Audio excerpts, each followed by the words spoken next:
Berita selanjutnya, Wanda Hamidah rehat dari dunia politik. Wanda Hamidah merupakan salah satu artis yang memilih berkecimpung di dunia politik.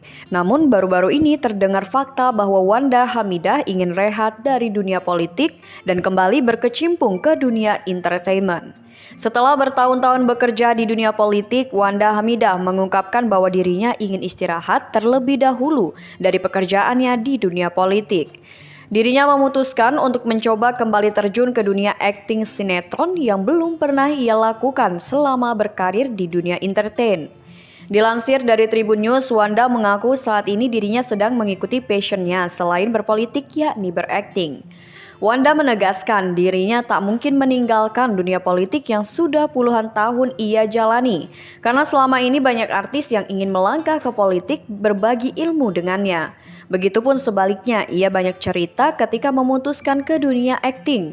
Wanda Hamidah saat ini sedang menikmati hari-harinya menjalani syuting sinetron Suci Dalam Cinta yang akan tayang di salah satu stasiun TV di Indonesia.